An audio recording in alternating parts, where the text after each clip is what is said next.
आज तक दुनिया में ऐसा कोई देश नहीं है जो कुदरत के कहर से बच पाया है। जैसे कि अभी चल रहा है कोरोना वायरस। तो कोरोना वायरस से भी कोई बच नहीं पाया। दुनिया का ऐसा कोई भी देश ना हो जो कोरोना से इन्फेक्ट ना हुआ हो, जो कोरोना से बच गया हो। सभी आज इस बीमारी से लड़ रहे हैं और सभी देश कुछ भी कर नहीं सकते, सिर्फ देखने के अलावा और कुछ नहीं कर सकते, क्योंकि कुदरत का कहर से कोई भी बच नहीं पाया। जैसे कि आपने देखा होगा 2011 में जो जापान में सुनामी आई थी, उससे भी जापानवासी कितना भी कोशिश कर ले पर नहीं बच पाया आखिर में। वैसे ही केदारनाथ में आपने देखा होगा कि केदारनाथ में बादल फटने की वजह से कितने लोग मर चुके थे, कितने लोग घायल हुए थे। कि कुदरत के कहर से ही बच पाना इतना आसान नहीं है। कुदरत के कहर से बच पाना बहुत मुश्किल है, क्योंकि कुदरत जब अपनी ताकत दिखाता है तो अपना रौद्र स्वरूप भी दिखाता है। तो इसीलिए बच पाना बहुत ही मुश्किल है। आपने देखा ही होगा न्यूज़ में कि अमेज़न की जंगल में जो आग लगी थी, बहुत बुरी तरह से आग लगी थी और उसमें कई लोग मर चुके थे। और ऑस्ट्रेलिया में भी जो आग लगी थी उसमें भी कई लोग घायल हुए थे और कितने लोग 400 प्लस लोग मर चुके थे और 1000 या तो फिर 1000 के ऊपर 1000 प्लस लोग घायल हुए थे ऑस्ट्रेलिया की आग में। तो वैसे ही कोरोना के कहर से कोई बच नहीं पाया अभी तक। ऐसे ही कई सालों पहले या आगे जो हुआ होगा, जो ऐसे विनाशकारी जो कुदरत का कहर आया होगा, उससे भी कोई भी बच नहीं पाया होगा, या तो फिर बच गया होगा तो वो कुदरत की देन है। तो इससे हम लोग को एक ही सीख मिलती है कि हम कुदरत को बचाएंगे तो कुदरत हमको बचाएगा। ऐसे कई बार कुदरत अपनी ताकत बता चुका है, बट इसे बचा तो जा नहीं सकता।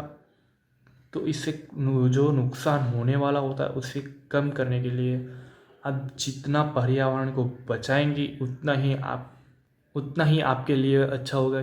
तो ऐसे ही दुनिया में सब बैलेंस करने के लिए कुदरत को अपनी ताकत दिखानी ही पड़ती है, क्योंकि अगर कुदरत ही नहीं बचेगा तो फिर पृथ्वी पे कौन जिएगा, कौन मरेगा?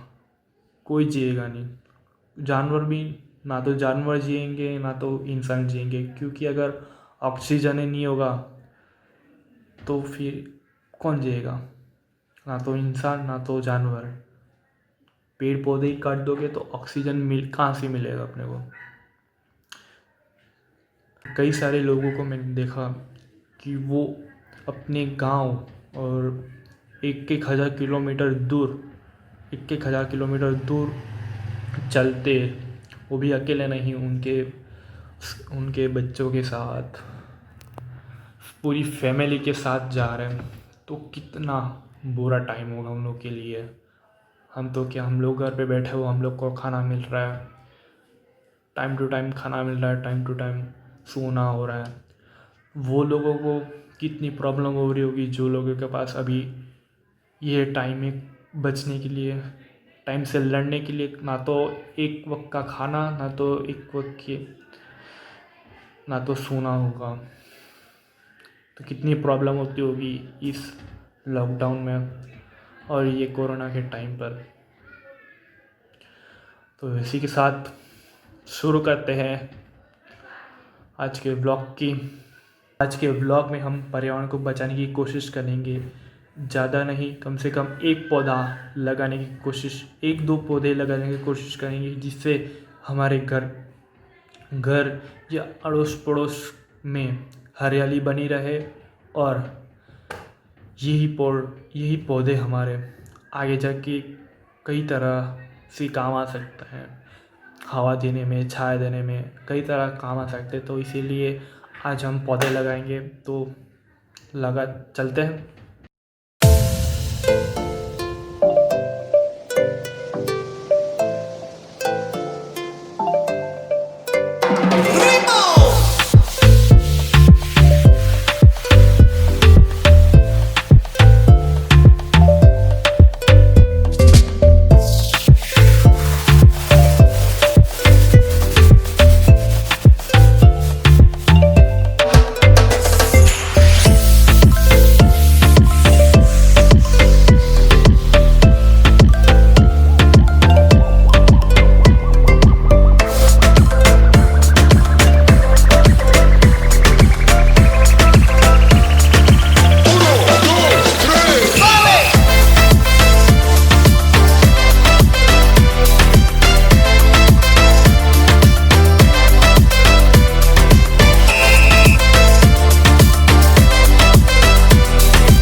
There's not much to do when all I can is thinking about you.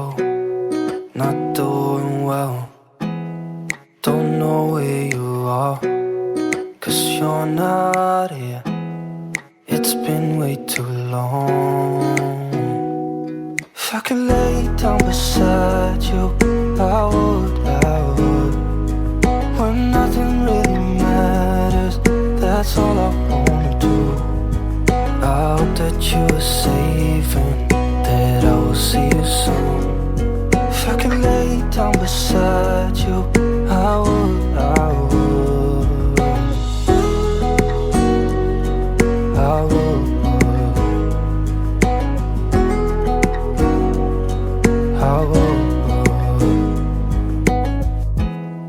We talk on the phone every night.